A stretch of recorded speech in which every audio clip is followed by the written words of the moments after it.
welcome back to part 2 of how to be a classy person.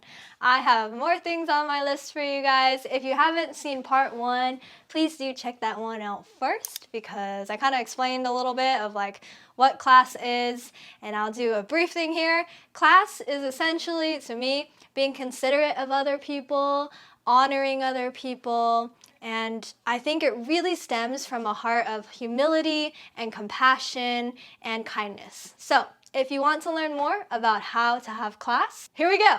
Round 2. Number 1, do not ask the bride or the groom to bring a +1.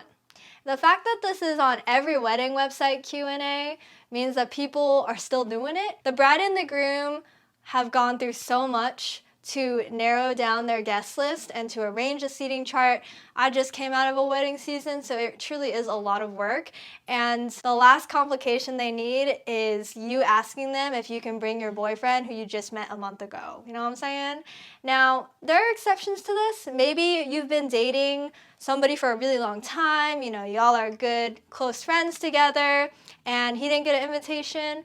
Maybe you could ask the bride, just be like, hey, I was wondering if Jason is invited. I just wanted to check. It's okay if not, but I just wanted to make sure. Because maybe the bride and the groom made an innocent mistake and they just forgot to invite someone. That happens. But if you don't really have the relationship like that, or where the bride and the groom know you're +1, don't even bother asking them for it. It'll just give them unnecessary stress. On the topic of weddings, you should always give a wedding gift, unless you're in the bridal party. If you're in the bridal party, then the bachelorette, the bachelor party, the bridal shower, you've given enough gifts already. You've given your time, you get that nice dress, you know, it's a lot of money. So you are not obligated to give a gift. If you do, it's really sweet, but you don't have to. But everybody else, if you're invited to a wedding and it says on their wedding registry, please do not feel obligated to give, or we really do not expect anything, or out of the goodwill of your heart, if you want to give us, feel free, but you really don't have to. Those are all just words.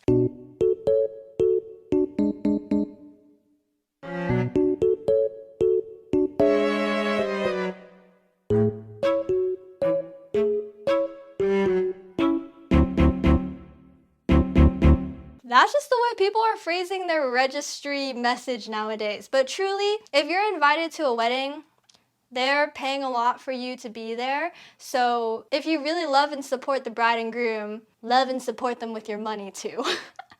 And if you are broke, unemployed, young, and don't really have a, normal job, that's okay. It's okay not to give a lot. I would say like 25 minimum is fine. That's just my personal perspective. I want to give real numbers to be helpful. But for my past wedding this October, last year, 2022, the average gift was $100 per person, just to give you an idea. Anything more than that was extremely generous. Anything less than that was still very generous and very much appreciated. But $100 per person was around the average wedding gift we received from our guest. You can do more research on that as to like what is an appropriate or normal wedding gift. We only had ability to give via cash, Venmo, or PayPal, so we didn't have a gift registry. A lot of brides and grooms do have a gift registry, and there's sometimes things on the registry that are only $10 or less. So sometimes you really don't need to spend a lot of money to give to the groom and bride, but you always should. Give them something because they invited you to a really nice event and you're there to support them in their new journey as husband and wife, so make sure you do. Number 3, if you're in a group with people, be aware of the slowest person or whoever might be left behind. So for example, if you guys are leaving one location and going to another location and somebody's locking up the doors, don't just leave. Leave that person behind. Make sure that either somebody's going to stay with them or you stay with them. That really is being so courteous and so kind to make sure that, they're taken care of. So it's a very classy thing to do, to just be aware in a group of who is the slowest or who might be left behind or on the end or straggling on the side. Just make sure they're okay, even if they don't want company, but just make sure they're okay and they have somebody with them as a good measure for not just like a social courtesy, but also for safety. Number 4, Take ownership of your mistakes without excuses. We all make mistakes. I've probably made mistakes of every single thing on this list. Own up to it. Do not blame other people. Don't say, well, at least blah, blah, blah. Ugh. It's one of my least favorite combination of words. You may have a valid reason for why you didn't do something or for why you made this mistake, and it's okay to explain yourself. I'm not discouraging that. Explain yourself though, and still take responsibility. Yes, you're right. I'm so sorry. I messed this up. I do just want to explain this and this happened, which is the reason why this and this happened, but I really apologize for how it affected you, and I could have done blah, blah, blah better. So take ownership. That is a very good thing to do, especially if you're in a relationship with somebody, not just romantically, friendships as well. We're all gonna fail each other because we're broken, messed up people. So it's okay. It's okay that we fail, but it's about how you handle the aftermath that shows the quality of your character. Number 5, no whinging. And if you don't know what whinging is. So what you're whinging about? I'm not whinging. Your lips are moving and you're complaining about something. That's whinging. Yeah, so essentially it's complaining. Let me give an example. So, back in the day, I used to be very involved with karate. I did karate when I was younger for about 4 years. I almost got up to black belt, but I did not, but I almost did. I call myself a 3rd degree preparatory black belt. Keyword being preparatory, and I don't even know if that sentence is normal or makes sense, but people would just hear black belt and think like, oh, don't mess with her. I'd be like, yeah, that's right. Don't mess with me. Anyways, when I was in karate, I remember there would be some people that would physically let on how tired they are, and in a way that's like, ugh, more, and they would roll their eyes, or they would just like make, in their expression, you could see in their face that they were just over it. And in that time, I was like, wow, that is so disrespectful. That is so disrespectful to the teacher, to the rest of the class, because your attitude is letting on a negative environment within the class, and that's not cool. Even if you're tired, it's okay to be like, I'm tired, you know? That's fine, but it's the attitude about it. It's the negativity about it that is not classy. So that all just like came back to me when I took a Muay Thai class a couple days ago. It was really hard, I was dying, but I remember being in the class and I was about to be like, oh my God, I can't do this. But then I was like, whew, that wave of all those years of karate and remembering complainers in the karate class, and I was like, I can't. Yes, sensei. They don't do senseis in Muay Thai. I don't know why it's so strong if you're in a class or in athletics, but in any situation in life, generally, complaining is not attractive. If you're a Christian, then it's kind of interesting to think about God as our teacher and God as our boss or as our sensei, because when we complain, isn't that a direct insult to Him? Because He's the creator of our lives, He's the ultimate teacher of our lives, and it's kind of, I'm getting the clay saying to the potter, why did you make me like this? So those are my thoughts on complaining. I still do it, I still fail in it, so I'm not better than anybody in it, but I don't want to be a complainer, so I'm gonna work actively not to be. All right, for this one, especially if you are a host, but you don't have to be a host. You could just be a random person at an event. Wait for other people to serve themselves and serve yourself last. This is kind of also a biblical principle of the first shall be last, the last shall be first, or do not put yourself in a seat of honor because you might get embarrassed when the host is like, don't sit there, go back to the end of the table. Instead, put yourself in a lower position, that way you can be honored. So I think a lot of being classy is voluntarily putting other people before yourself.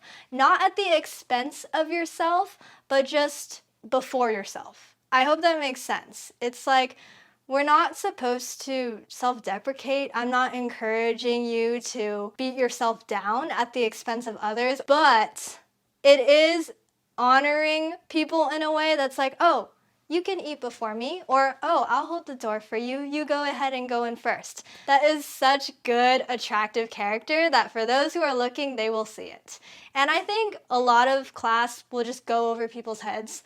People may not notice you because these things are really subtle, but for those who have the eyes to see, they will notice something different about you and the way that you treat other people and the manners that you have. And just like I said, I think it derives from a kind heart, because if you are doing it to be seen, if you're doing it to feed your ego and your arrogance, it's still ugly in the end. On the topic of being a host, always offer your guests a drink if they want one. Even if you just have water, even if you don't have any La Croix or anything special, just offer them something to drink. That is very good manners as a host. My husband does a great job of this. He always does this one, so I was inspired by him. There's not much to that. Or if they have a coat, offer to hang it up somewhere or put it away, like on a chair. Or another thing you can do right off the bat is be like, hey, if you need to use the restroom, it's down the hall to the right, and just let them know that.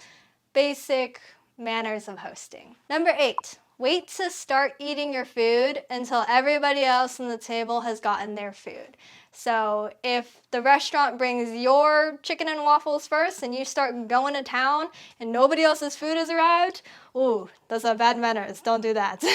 Wait until everybody's food has arrived and then you can start eating together. Number 9, do not be on your phone in the company of others.